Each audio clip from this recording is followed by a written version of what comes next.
Yo, what is going on, YouTube? We are back with another deck profile, babies. There's no guest star for this one, because this is all me, baby. Original idea came from a homie Dash Dwarf, who played it in Sky Striker. We worked on it, tinkered with it, and this is the baby on Master Duel meta. So, for those who don't recognize the cards that are in front of you, this is Turn Skip Turbo. You heard it. Your opponent, it's our turn. It's our turn now. Okay? So let me explain how this deck works. So first of all, you have the lovely Burning Bamboo Sword, which says if you activate a Bamboo Sword card while this card is already face up in the spell trap zone, you skip your opponent's main phase 1.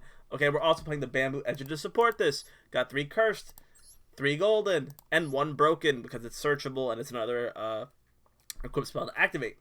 We're also playing the Soul Devouring Bamboo Sword, which, when a monster who is equipped with the Cursed Bamboo Sword does damage, right, skip your opponent's draw phase, so they don't get to draw next turn. And finally, to round out the main, what the end goal of this deck is, Terminal World. Activate only during main phase 1. While this card is on the field, both players skip their main phase 2. So your opponent doesn't get to summon or set any cards because both their main phases are skipped, right? And if you're attacking with a Bamboo Sword equip spell, right? You just don't get to don't get to draw, so they can't draw an out if they have an out in their deck, but they don't open it. Too bad, too sad. So your opponent's turn goes standby, battle, end phase. So it's open evenly or you're dead. That's it. That's all there is to it. There's some other outs like Twin Twister and stuff, but like I said, open twin or something like some generic like back row removal that you can activate as a quick play. So it's not just like anything, it's just like 3 cards in the game right now, like Cosmic, Twin, or Evenly, and or lose. All right, or lose. So finishing up the deck profile, our monster count, we have 3 Neospatial Connector and 1 Neospatial Aqua Dolphin. This is the ultimate hand trap bait. If they don't ash the Neo Connector, I get to snipe it out with Dolphin, and I still get to look at their hand regardless. And when you discard Cursed Bamboo Sword, you get to search another Bamboo Sword, so you can search for another piece if you don't have it. The real MVP of the deck is this guy right here, Infernoble Knight Renaud, okay? So when this card is special summoned, you can trigger 1 equip spell in the graveyard, add it back to your hand, or Fire Warrior, but we're going to focus on the equip spell half for a minute. So, the combo is, get to Isolde, right? Get to Isolde. Then, Isolde effect, send a Cursed Bamboo from your deck to graveyard to summon this Renaud. Now, you chainlink 1 Bamboo Sword, chainlink 2 Renaud. So now you get to add a bamboo from your deck to your hand, and Renaud adds the Cursed Bamboo you sent for cost to your hand as well. So you automatically have 2 of the 3 pieces that you need with just 2 monsters. So it's all 2 card combos. Let's get to Isolde as fast as possible. And then Cursed Bamboo can bounce the Burning Bamboo back to hand. And the idea is use Cursed Bamboo to keep bouncing other Bamboo Swords, so you can just keep activating them every turn until you kill your opponent. Some safety net cards. I play 1 Ash.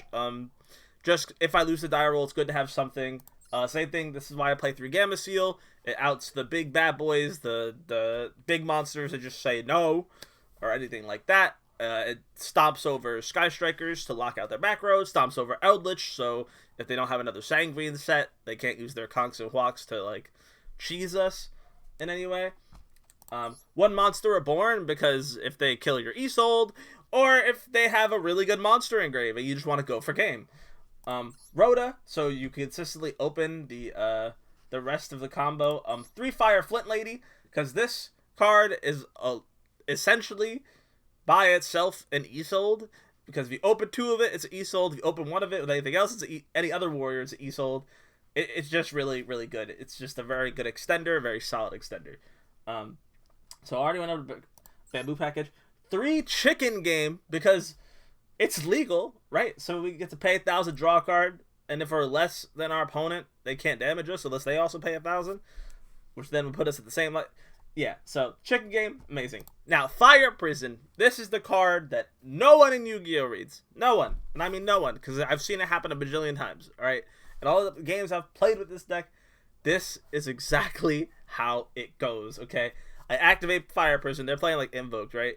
They're like, they read all Dragon Monster get 300 effects. That's fine, whatever. Invoked and like Shadal Construct and all this other shit. They go battle phase, nothing can attack.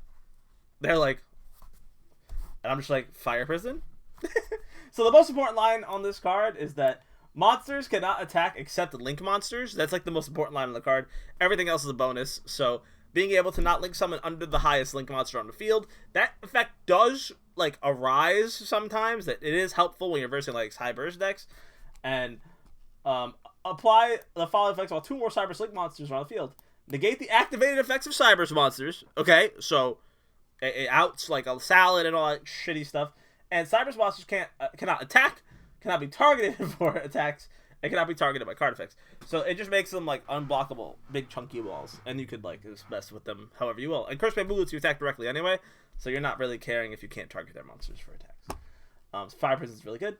On to the final 4 cards of the main deck. We have Phantom Knights of Shade Brigandine, because this card is really nice to open. It's another extender for the warrior plays. I'm only playing 1 because I don't want to open 2 of it, because you can't activate 2 of it at the same time. If you could, then I would totally run 2. But 1 is enough because it's the extender when you see it, and there'll be no brickage in the hand. It'll always be a useful card. Heavy Storm Duster. This is a going first thing. It helps me out back row, like if they try to like set 3 pass or multi-roll set, engage, blah blah blah blah, like a bunch of stuff in end phase. I can go Duster, pop, banish stuff before it's a problem, and then Metaverse to cheese out our broken field spells, because all of them are broken. Chicken Game and Fire Prison are both really good. But yeah. So now moving on to the extra deck. We are playing a tiny Zeus package. If it does go into the grind game, it's good to have this stuff. There's these level 1s, Fukoko, Nightingale, and Zeus, because they just can create a big body. If we don't have our combo anymore, we're just swinging for, like, if your opponent has 2,000 life points left, you just go into Zeus and go for game. Or not go for game, but, like, just clear the board so, like, their top deck is, like, not important. Link Karibo. This card is actually very important, because what you do is when you add the Cursed Bamboo back to hand, and like you have resources but you want to search another Bamboo Sword card, you equip it to your level 1 Renard that you summoned off Isolde, link it away, and then you get another search off Cursed Bamboo to dig deeper into the deck and pull out all the brick draws, and you only want to draw cards that net you advantage. Isolde is self-explanatory. It adds a monster from your deck to your hand, and I explained the whole combo with Isolde. Some generic linked monsters, Nightmare Cerberus, Pop Monster. This one doesn't really come up, I just have it, so, and I couldn't really think of anything else to put in there. Nightmare Phoenix comes up way more, popping up the annoying back row, like Tikaboo and all that jazz. Nightmare Unicorn, do the shuffle, shuffle, shuffle. And then the big bad boy access code talker. With this card, we can kill our opponent after only like 1 or 2 successful loops of the whole combo. So it's really insane. Like if you get this thing attacking directly with 53, it's a wrap. It's over. It's done. It's done so. But that is the deck profile, and I will just show you guys 1 successful replay. Stay tuned. All right, guys. Let's get into this replay right here. Now, this is I'm in gold right now because of the season 3 reset, but this hand's looking great. We won the die roll, we got the 2-card combo, and we happen to open up Turbo Roll, which is even better. So, normal summon 1, summon Flint Lady. Moving on to the bowing. Bow, chicka, wow, wow.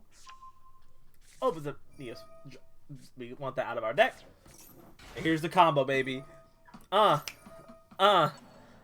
Renard says, give me that. Give me that. And then the Cursed Bamboo is going to search our final piece of the puzzle, the Burning Bamboo Sword. So now we have all 5 cards lined up here. This is going to be to show you how to loop. Always start with your Burning Bamboo. your Cursed Bamboo, equipping it, triggering the main phase 1 skip, Charm in the World for the main phase 2 skip. Then I have Golden, so I draw 2, and I just pass. And now, our opponent, as Message will say, no main phase 1, Charm in the World goes, and that's it. That's all I got. And then we draw for turn. Draw another Golden Bamboo Sword. How fortunate for us to just draw some more cards. And Connector's going to trigger because we want Dolphin. And just to see what it's in his hand. And it's a Drytron player! Literally, I couldn't have been more happy with this matchup for this replay that happened to be a Drytron player. Just to show that the cheesy decks, the meta decks still lose to the wild card in the die roll challenge. So we just go right into access code. Now I know he's playing Drytron. I'm trying to make this as quick as possible. He has nothing to out my board. So I just go right for the big ol' access, the Baxis Code Talker, swing for that 53, and then pass my turn. Drytron player draws for turn. And he scoops! Well, that is the replay to show you that this deck does in fact work in Master Duel, and it's super fun to play. So if you have any tips, tricks, or anything to help me make the deck profile better or worse, don't forget to leave a comment, subscribe, and drop a like. And with that being said, I am out of here.